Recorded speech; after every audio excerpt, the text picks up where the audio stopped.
Então, olá a todos e a todas. Nesse vídeo aqui eu vou explicar como é que vocês vão utilizar o componente para adicionar jogadores, né, usando joystick ou então teclado no jogo de vocês. Então, a primeira coisa, se não já tiver instalado, vocês vão instalar o Input System. Então, vocês vêm aqui, ó, Windows, Package Manager, aí vai abrir essa janelinha aqui, né, do Package Manager. Aí vocês selecionam aqui a opção Unity Registry, aí vocês procuram aqui, ó, Input System. No meu caso, como já está instalado aqui, está esse verdinho, esse símbolozinho da setinha aqui do OK. Se não, vocês instalam, aí depois de instalar vai pedir para reiniciar a Unity, vocês reiniciam, e aí depois vocês têm que criar um Input Action, né, como a gente já mostrou em sala de aula, que é para você configurar as ações e a entrada do hardware, né, do joystick, do mouse, teclado, que vai fazer aquela ação. Então, no caso aqui, você pode criar um Input Action, você vem aqui, pode vir aqui no mais, então clica no botão direito Create. Aí a última opção aqui lá no finalzinho, Input Action. Aí no caso aqui eu vou aproveitar o que a gente já criou nas aulas. Você dá dois cliques no Input Action, que ele vai abrir aqui a janelinha, né, para configurar. E aí no caso a gente já tem um do teclado, né, configurado, WSD, que é para a movimentação da nave. Só que a gente precisa criar um para o joystick, né, para o controle. Então a gente clica aqui, ó, Add Control Scheme. Aí no caso aqui vamos chamar aqui de joystick scheme. Aí vamos adicionar aqui um hardware, né? Aí no caso em que é um joystick. Então vamos colocar aqui joystick. Clica aqui com o botão do mouse, aperta Enter e vai adicionar o joystick. Aí salva. Aí quando você vê aqui, ó, já vai aparecer a ação. Só que a gente tem que definir quais são os comandos dela. Então vamos adicionar aqui um mais. No caso a gente quer para a direção, né? Para cima, para baixo, esquerda, direita. Vamos chamar aqui de movimentar joystick. E aí vamos definir aqui os comandos. Eu já estou com os controles já aqui configurados. Então eu vou apertar aqui o cima. Clicar aqui. Aí é para ter um botão listen bem aqui. Como na última versão do Input System ficou bugado, né? Você clica aqui, ó. Aí você aperta para cima, né? No caso eu quero o botão para cima. Observa aqui que ele já está definindo o que vai ser para o esquema do joystick, né? Já está marcada aqui a opção. Aí agora para baixo, para a esquerda e para a direita. Pronto. Aí já defini, no caso eu não vou definir o botão pular, porque eu quero só mostrar aqui o direcional do joystick. Aí no caso, como o meu que não está a opção autosave marcada, eu clico aqui no botão para salvar. Pronto, então já defini como é que vai ser as ações no caso do joystick. Se eu marcar aqui a opção ao control, né, ele vai mostrar tanto a do teclado como a do joystick. Né? Aqui no caso está o teclado que a gente já tinha definido antes, que são os botões WSD, e no joystick, no caso, é o direcional da esquerda. Então vamos, já está salvo aqui, vamos fechar. E aí como é que a gente faz agora? No caso, eu vou usar o Game Manager para gerenciar a criação desses jogadores, né, durante a partida. Então você vem aqui no Scripts, né, o script já está lá no repositório. Você vem aqui e adiciona ele. Aí nos parâmetros, né, a câmera, porque de acordo com a quantidade de jogadores que você vai adicionar na partida, pode ser que você queira modificar a posição da câmera para acompanhar esses jogadores ou redimensionar o quanto da câmera exibe do jogo de acordo com a quantidade de jogadores. Então vamos adicionar aqui a câmera, né, porque você pode modificar esses valores lá da posição da câmera, e aí eu deixei aqui uma posição, né, XYZ, para você definir como referencial. Então no caso, por exemplo, quando for criar os jogadores, a gente pode usar essa posição de referência para adicionar jogadores mais à esquerda, mais à direita, mais acima, mais abaixo. No caso aqui a nossa câmera já está na posição 0, 1, menos 10, então vamos manter essa posição aqui de referência. Então aqui no Game Manager a gente coloca 0, 1, né, 1 e menos 10. Pronto. Aí agora eu preciso dizer qual é o Game Object do jogador. né? Qual é o Game Object que o jogador vai controlar? No nosso exemplo aqui é essa nave, certo? Mas por enquanto ela não é um prefab. Então a gente tem que transformar ela no prefab. Mas antes, observa também que eu não tenho nenhum input system nela. Lembrando que precisa do componente input system para, a partir player input. A gente precisa do componente player input para, a partir dele, ele obter as entradas dos hardware, né, joystick, mouse, teclado ou qualquer outro hardware de entrada. A partir dele que a gente vai pegar esses dados de entrada lá a partir do input action para a gente usar no jogo.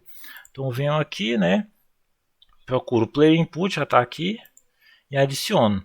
Então a partir das entradas do input action, né, do hardware configurado aqui no input action, o componente player input vai pegar esses dados e a gente vai poder usar no jogo.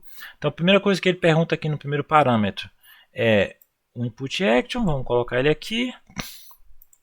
Aí vamos deixar N, porque no caso, no nosso exemplo, o jogador vai poder tanto usar o teclado como o joystick.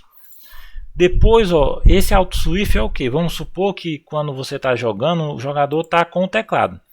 Mas de repente, no meio da partida, ele aperta um botão do joystick. Então, se você deixar auto swift marcado, mesmo que o jogador está usando o teclado, se ele apertar algum botão no joystick, ele automaticamente muda o controle para o joystick. Do mesmo jeito, ele está usando o joystick. Se apertar o teclado, o controle muda automaticamente para o teclado. No nosso exemplo aqui, eu não quero que ele faça isso. Eu quero que o jogador que está usando o teclado fique no teclado e o joystick fique no joystick. Aí aqui a gente só tem um mapa, né, que é o do jogador. E aí aqui a gente vai usar o eventos da Unity, como a gente já vem usando.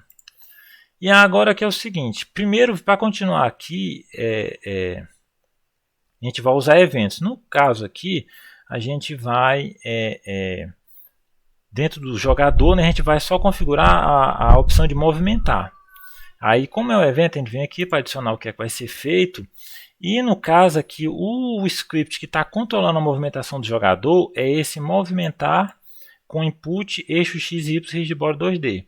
E aí ele já tem uma configuraçãozinha, porque se não tiver player input, né, se não tiver o componente player input, ele usa o sistema de entrada antigo da Unity, né, que é usando eixos. Mas se tiver um player input, ele já vai usar o sistema de entrada mais novo, né, que é esse que a gente está usando aqui no exemplo. Mas no caso, a gente tem que selecionar o script aqui, né, no evento de movimentar do jogador. Aqui evento, jogador, movimentar. E a gente tem que dizer qual é a função que vai pegar esses dados lá do input action. No nosso caso, aqui a gente vem no script, né, movimentar, com input eixo x e y de bordo 2D, e tem essa função obter entrada. Que essa função obter entrada é que vai pegar os dados lá do joystick, do teclado, e passar para o script para poder movimentar. Então pronto, o jeito que está aqui já está configurado o player input, né, na nave do jogador. Então a partir de agora o input action é que vai controlar a movimentação aqui da nossa nave.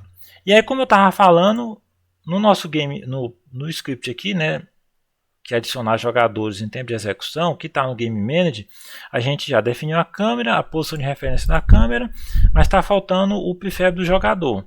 Então eu já adicionei o player input aqui no jogador, já configurei ele, está faltando transformar em prefab. E aí como é que a gente faz? Vem aqui na pasta prefab, clica, arrasta aqui a nave e pronto, está transformado em prefab.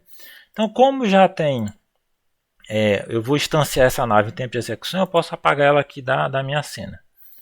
Então pronto, aí voltando para o Game Manager, né, que é o Game Object que eu estou usando para adicionar os jogadores na partida, agora sim eu posso colocar aqui na variável jogador o prefab que vai ser do Game Object que vai ser controlado pelo jogador.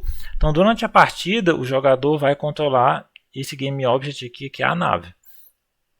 Aí tem essa opção aqui que eu deixei aqui, que eu chamei de primeiro jogador no teclado, que é muito útil quando a gente está testando o jogo.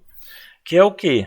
O primeiro jogador sempre vai ser no teclado. E aí isso é interessante porque às vezes a gente não tem o joystick à mão fácil, ou então a gente está só testando e não precisa clicar num botão para poder iniciar o jogador, né? Criar no caso aqui do nosso exemplo, a nave para poder testar. Então quando eu marco aqui, na hora que começa o jogo, ele já cria uma nave e eu já posso testar. Se não, eu vou ter que apertar um botão no teclado para criar um jogador, ou então apertar um botão em cada um dos joysticks para ele criar um jogador. Aí aqui, outras duas opções é o Control Scheme do joystick e do teclado. O que é esse Control Scheme? Esse nome aqui, ó, a gente abre o Input Action, esses dois nomes aqui. Ó.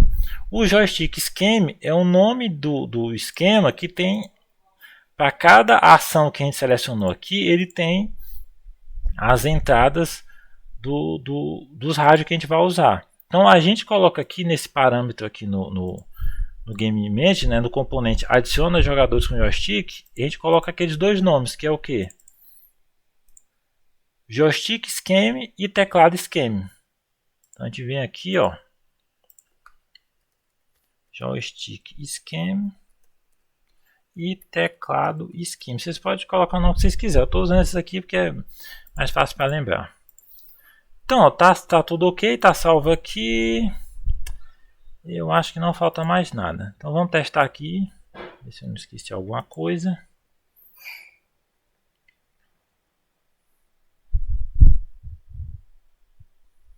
Então quando começa a cena, ó, não tem nenhum jogador. Aí eu vou apertar uma tecla no teclado. Aí pronto, apareceu uma nave. Vou apertar um botão no joystick. Apareceu outra nave. Vou apertar o botão no meu outro controle que eu tenho aqui. Aí aparece a outra nave. Certo? Então, no caso eu tenho aqui só esses dois controles e o teclado. Então para cada hardware que eu estou usando, no caso o teclado e dois joysticks aqui, aí ele, na hora que o jogador aperta um botão no joystick, ele adiciona um jogador novo na partida. Só para exemplificar aqui, 10. Só para exemplificar aqui, eu vou deixar esse botão marcado para quando eu der o play aqui, ele já criou o jogador do teclado. Porque como eu falei, é mais prático para quando você for testar, agiliza, né? Você não precisa apertar um botão para poder aparecer o jogador, ele já aparece. Mas aí vocês podem usar ou não quando estiver testando. Então é isso, né? Qualquer dúvida, depois vocês podem mandar e-mail ou me procurar na sala. Até mais.